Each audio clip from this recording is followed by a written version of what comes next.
So today's topic is lead auditor exam for ISO 27001 2022 lead auditor. Now at InfoSec, we provide this training on the ISO 27001 2022 lead auditor. Now once this training is over, then the next step is you appear for certification exam. Now we have a tie-up with the certification body 𝐀𝐠𝐞𝐧𝐝𝐚 South Asia,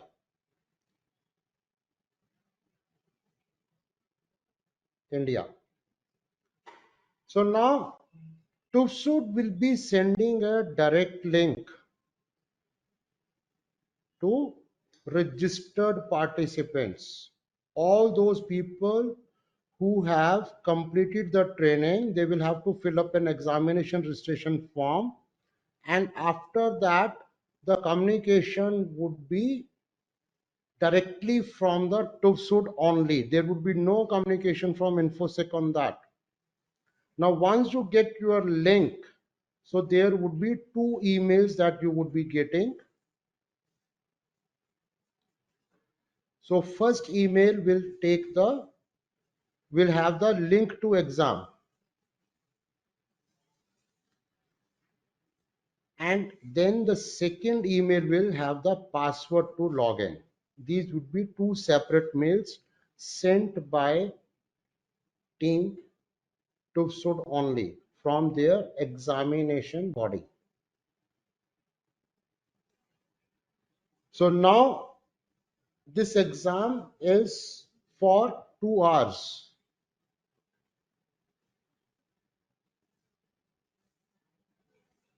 So that is 120 minutes. There are 4 sections in this exam. So section 1 is multiple choice questions.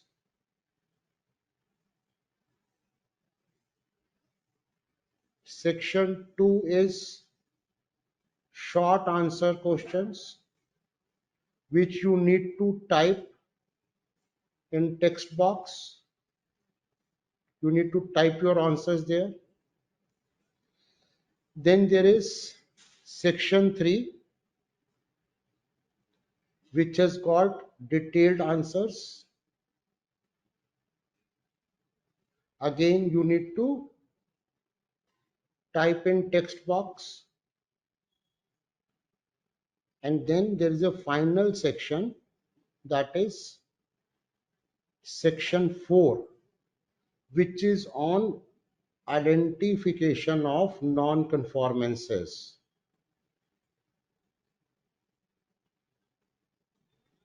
So there would be scenarios given therein. For each scenario, you will have to identify whether there is a non-conformance or not, and then you will have to write non-conformance statement. So in this exam, it is important that you need to pass in each section with a minimum score of 40%.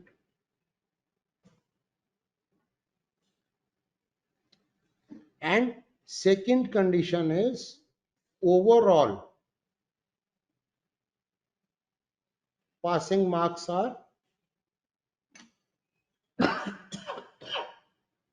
70%.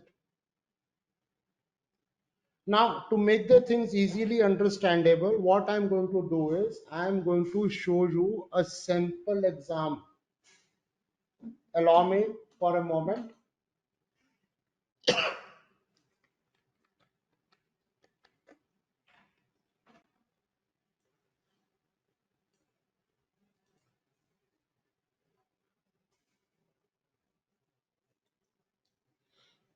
Is my exam screen visible to all?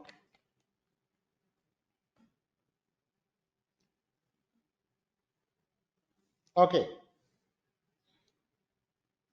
So as I was mentioning, this exam is for 120 minutes. Total marks are 80.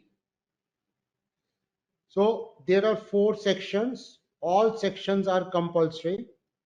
You need to score 70% marks, which means 56 out of 80 is what you need to score to qualify.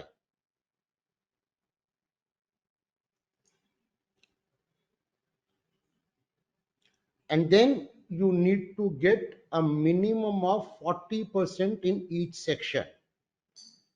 Now section 1 has got 10 marks. So your minimum score needs to be 4 here. Section 2 and 3 are 20 marks, so your minimum score needs to be 8 in each. Section 4 is 30 marks, so your minimum score needs to be 12. But getting 40% is not sufficient. You need to have a total of 70%. So which means you need to score more than 40% in each section. So some sections you may end up scoring 90%, another section you may get 80%, another section you may get just 60%. As long as each section is above 40% and your total marks are going to be more than 56 out of 80, you qualify for this exam.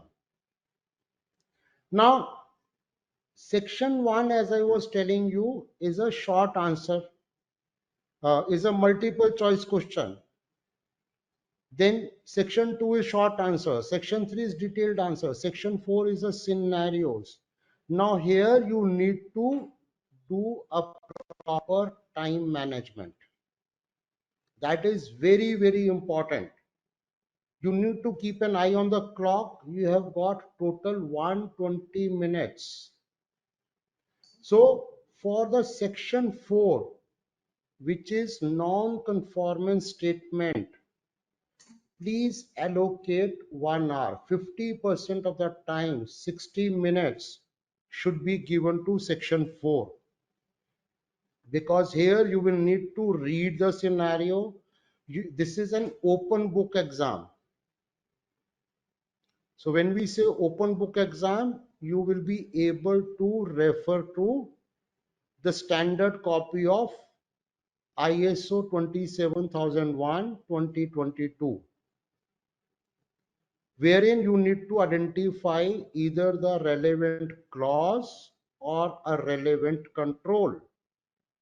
So that has to be part of the non-conformance statement. You have to identify whether it is a non-conformance or not, then what clause is applicable. So there are 3 scenarios. So you allocate 60 minutes. Section 3 is detailed answers. So here also you allocate 30 minutes. So total 90 minutes out of 120 are to be allocated for these 2 sections. Section 2 is short answers. So here you can allocate just 20 minutes. So that means 16, 30, 90 and 20, 110, and 10 minutes you allocate maximum to section 1.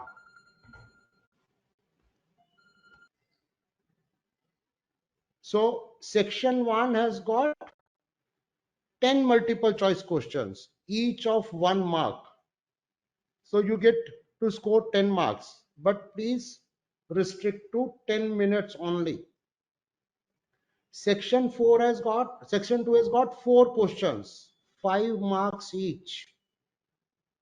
So just spend 20 minutes here, which means within 5 minutes you should be able to write your short answer, brief answers. Section 3 is detailed answers. Now here you will need to refer to standard. So here you allocate, these are only 2 questions, so allocate 15 minutes each. So total 30 minutes. Section 4 is 3 questions, 3 scenarios.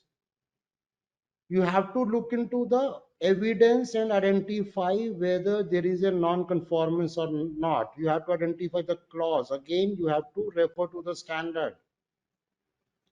So 3 questions, allocate 10 minutes each, and you do allocate 60 minutes here. Sorry, 20 minutes each. For each scenario, you allocate 20 minutes. So 60 minutes, 3 questions. Now, just to give you a brief overview, so section 1 is multiple choice questions. Even though you are allocating 10 minutes, ideally you should be able to cover it in 5 to 7 minutes only. That will give you some spare time. These are simple questions, easy to do. So you can refer to these questions based on your training content, based on your knowledge. You can attempt these questions.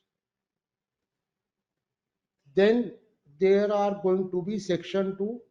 Now, for example, here is a question in section 2. Identify the clauses and the controls applicable for leadership. Now here you just refer to the standard copy of ISO 27001 2022, which will be provided to all the participants of the training.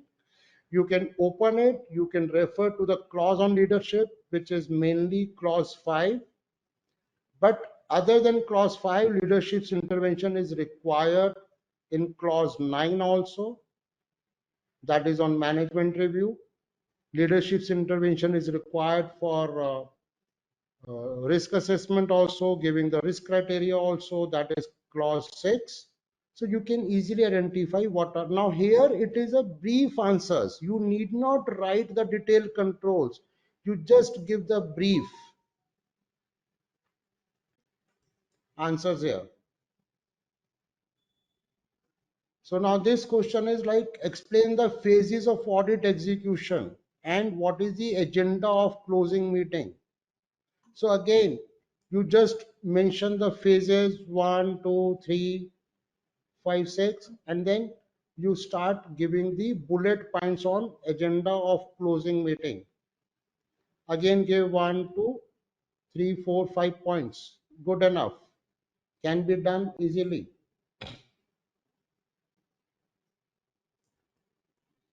So this is a question on competencies you would expect in an auditor. So again, this would be covered in the training. So it will be easy for you to identify those competencies. So there would be 4 such questions. 5 minutes per questions are more than enough. Section 3 is 2 questions which are detailed answers. So here this question, for example, is about preparing a checklist to conduct an audit on incident management. So you need to open the standard, identify the clauses and controls, and accordingly you prepare a checklist. Now in our training, it is covered how to prepare the checklist for audit. So it will be very easy for you to create this checklist. Then this is a question which is a subjective question, advantages of information security management system, defining what is ISMS. So you can always list down advantages for the organizations which go and adopt and maintain an information security management system.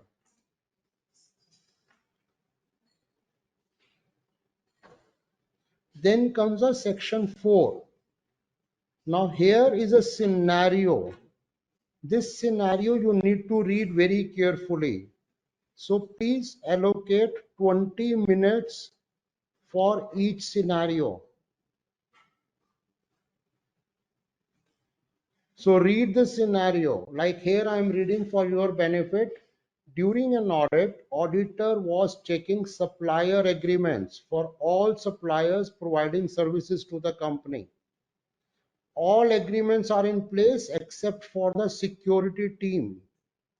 On further investigation, it was found that the vendor who's running the security service is an ex-employee of the organization and he knew the procurement head for long. So procurement head did not press the vendor to sign an agreement. Now, as we would be going through the training, you would be finding that there is a mandatory requirement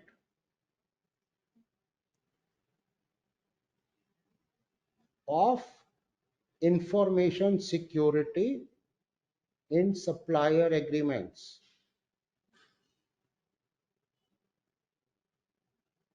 So now this becomes a non-conformance. So now you need to identify whether it is a major non-conformance or a minor non-conformance. So in the text box available, you will have to write as that this is a non-conformance, major or minor, whatever you decide. And now that is not enough. You have to create a non-conformity statement by looking at the scenario. You have to identify the clause or the control number. Now, for example, in this case, let us say that the control is A.5.32. So you need to open standard, copy, refer to this clause which is relevant. Then you create a non-conformance statement as a combination of requirement given in the control and scenario. So you would be writing in your own words. So here your non-conformance requirement could be that the need for the information security has not been addressed in the agreement with the security services. And what are the evidences? You have interviewed the procurement head. So that becomes an evidence. You have asked for the agreement, it is not available. Now all agreements are available except for one. So this would be a minor non-conformance. So this is how you will be looking at each scenario and then writing your non-conformance report. Now, in case you find there is not enough evidence, then you will have to give the points that, first of all, what are the reasons that you find that it is not a non-conformance, and state what would you do next. So what would you do next is basically writing about what evidences will you seek, means whom will you interview, what documents you will refer to, what records you will check. So all that. So basically creating again a checklist of about 5 to 6 points. And this way you will be able to answer that scenario.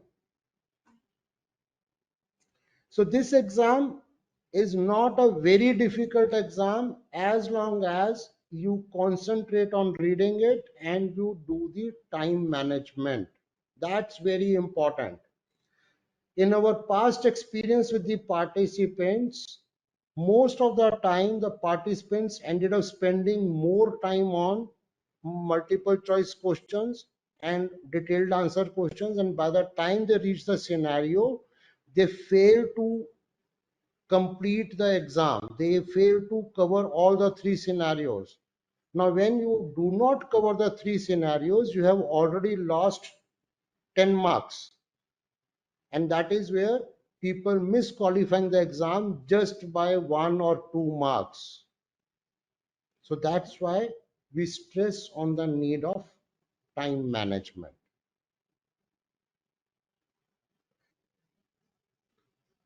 Okay, now the next question. Is it IRCA certified? No, this program is not the IRCA program. See, let us understand what is IRCA.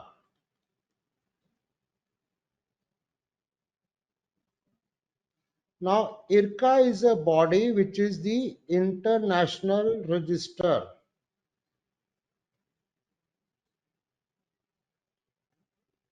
of Certified Auditors. Now, to register at IRCA, if you want that your name as a lead auditor should reflect on IRCA, you need to pay one, a joining fee, and then you have to pay annual fee.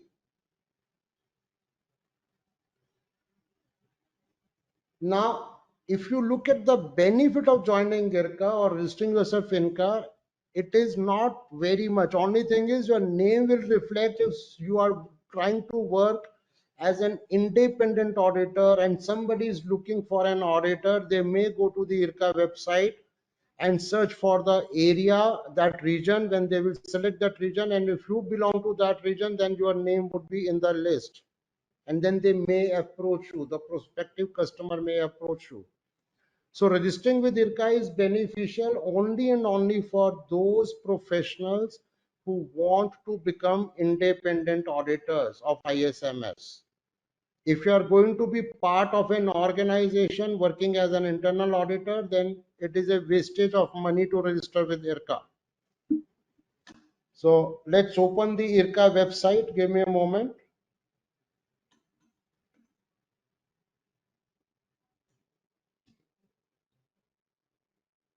So this is the official website for IRCA, quality.org.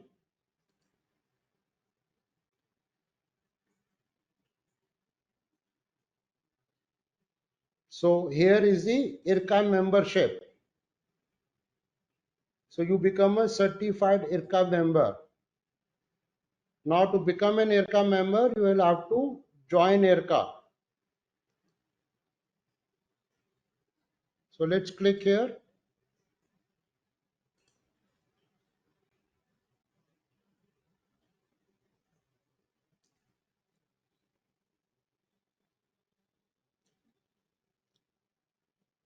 So there are different IRCA certificated schemes. So you have to register for the particular standard. Let us say this is what you want to register for, 27001. So you have to have auditing experience for that. So there are different grades. So you can be an associate auditor if you have passed an IRCA auditor training course, but you do not have the audit requirements. You can be internal auditor if you have got some experience. Then you can register as an auditor. Then only you can register as a lead auditor. So if you are competent to conduct full system audits, and you will have to provide evidences for this. Just applying as a lead auditor does not mean that you would be registered as a lead auditor. So here, first of all, there is an application fee. Whatever it is, whether principal auditor, lead auditor, associate or internal auditor, from associate auditor onwards, it is sterling pounds 122 that you have to give as an application fee.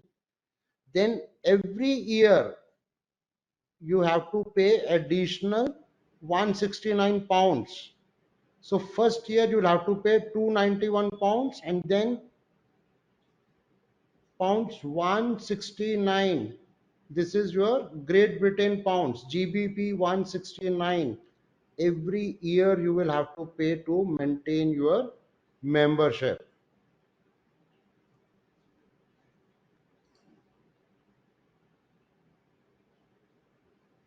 So that is for associate auditor.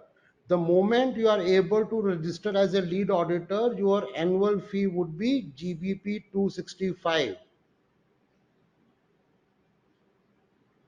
So you need to take a decision. Is it worth investing that kind of money? Will you get any return on your investment or not? So it is not meant for everyone. It is meant only for those people who want a better visibility on getting more business or assignments. Okay. Now, next question is, apart from the standard, we can refer for preparation. So the standard you will use in your open book exam.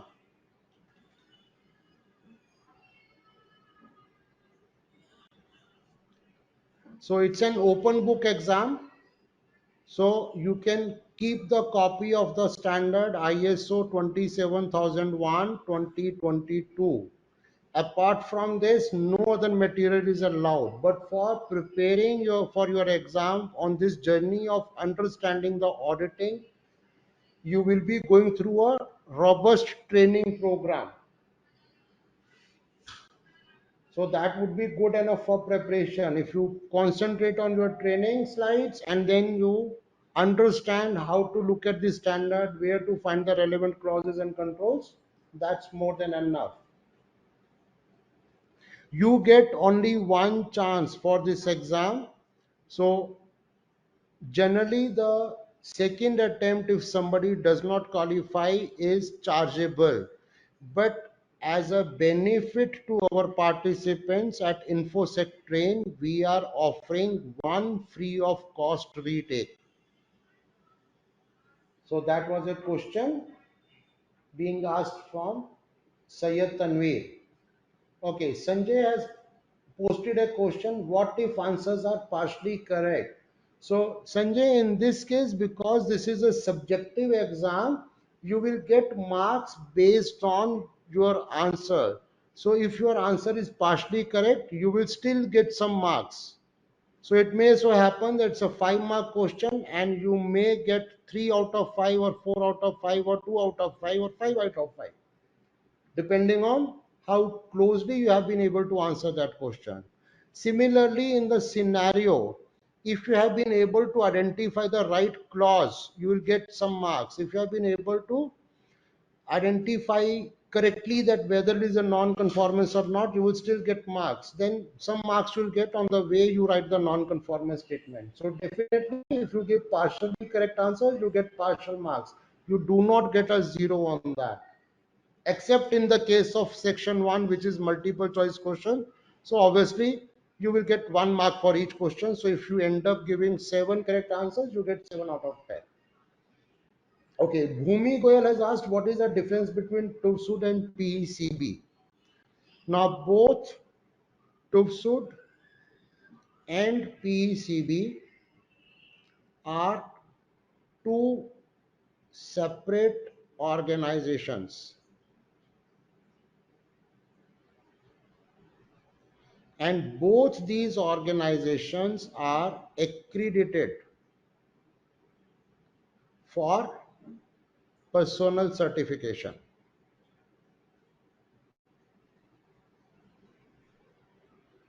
So there is a difference in the training content of TÜVSÜD and the training content of PECB. Both the organizations take the exam based on their content and they have got different patterns. Yes, all the TÜVSÜD certifications are globally recognized. TÜVSÜD is a global organization with headquarters at Germany and having branches all across. So all these certificates are well recognized across the globe. So it is definitely recognized in Europe as well. So Shubham Rajat Das, in the detailed answers part, what should be the correct approach to answer the questions appropriately? In the detailed answers, you need to understand the question, try to identify what are the relevant clauses and the controls given in the standard. The more standard points you write, the more marks you get. Okay, Srimali Kumar, TÜVSÜD and DNV, they are different organizations, but they are into the similar business. Both TÜVSÜD and DNV are certification bodies Both are accredited for personal certification as well. Okay, Sopan, you want to know what is the difference between UCAS, TÜVSÜD, TÜV, GAQM, etc. Okay, now if you look at UCAS, UCAS is a UK based accreditation body.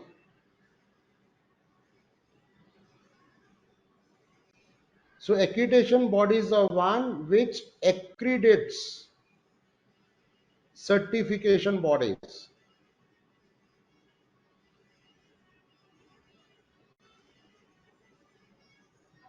Now if you look at TÜVSÜD, you look at TÜV,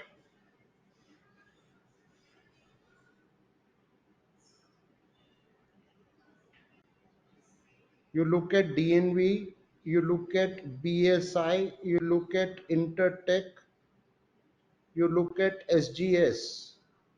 All these are certification bodies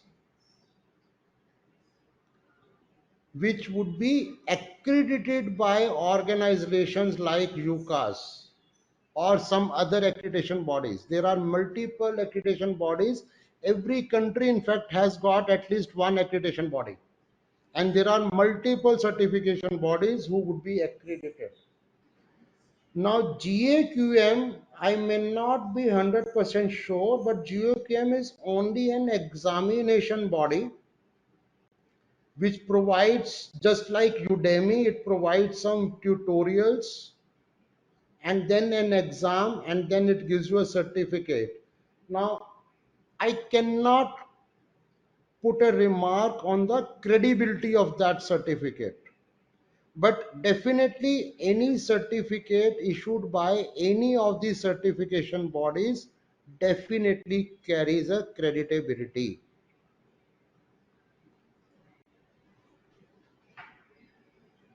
Okay. So, Sopan, if your question is about IRCA registration, then definitely there is a prerequisite. If you are going for TÜVSÜD ISO Lead Auditor Certification Training Program, then there is no prerequisite. Kumares, validity of the certificate. TÜVSÜD certificate is valid till the time the standard does not get revised. The process is, first you need to undergo training. Once your training is completed, we have to give in writing to the certification body TÜVSÜD.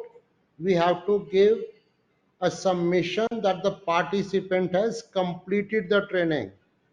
So TÜVSÜD would then be seeking for exam registration, which we shall do on your behalf after taking inputs from you based on your convenient time and date. And then your exam link would be sent by TÜVSÜD and the certificate will also be issued by TÜVSÜD for all successful participants.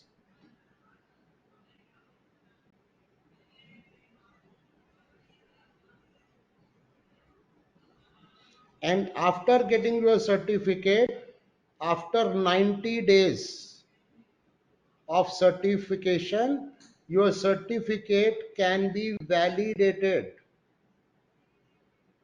on TÜVSÜD website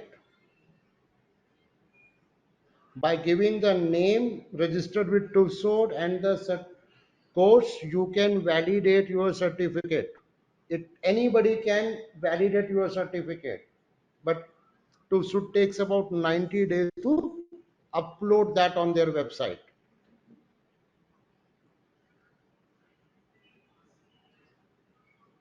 Okay, now Sindhu wants to know, is TÜV globally recognized? Definitely yes. Most of the certification bodies are globally recognized, whether it is TÜV-SÜD, TÜV-Rheinland, TÜV-Nord, BSI, Intertek, SGS, DNV, Bureau Veritas. All these certification bodies are global certification bodies and internationally recognized. Shubhangi, we have already explained the time management. So again, I will explain for you. For the time management,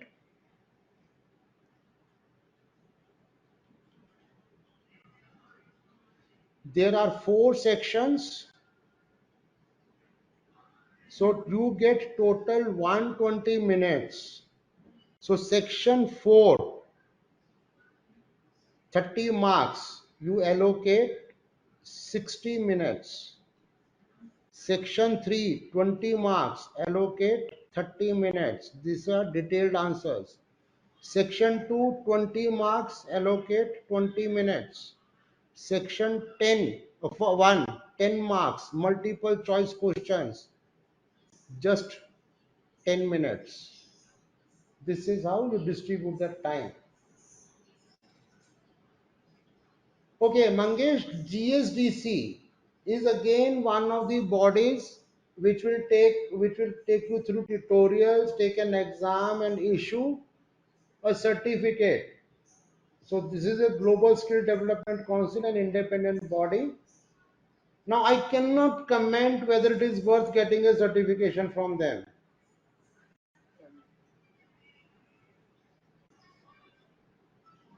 But you should remember one thing. The certificate issued by whether GSDC or TÜV-SÜD or anyone, everybody claims that there is no expiration date. But tell me something, if somebody is a lead auditor on 27001 2013, and in the year 2022 the standard has been upgraded to lead auditor 27001 2022, which means there are now new requirements. So obviously the certified lead auditors will have to get them recertified on the new standard. So your certificate is not on ISO 27001. It is not generic. It is specific to ISO 27001 2022. So now this standard may get revised in 2027 or it may get revised in 2035. Till the time this standard is valid, your certificate is valid. Even if it is issued by GSDC, it will still mention the standard. So this is a myth that any certificate is lifetime valid.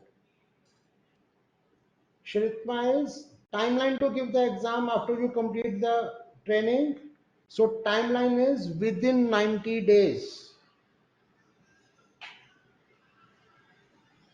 So first you get 30 days, then you get another 30 days. After that, if you are not still ready, you can put in a written request and it is extendable up to 90 days.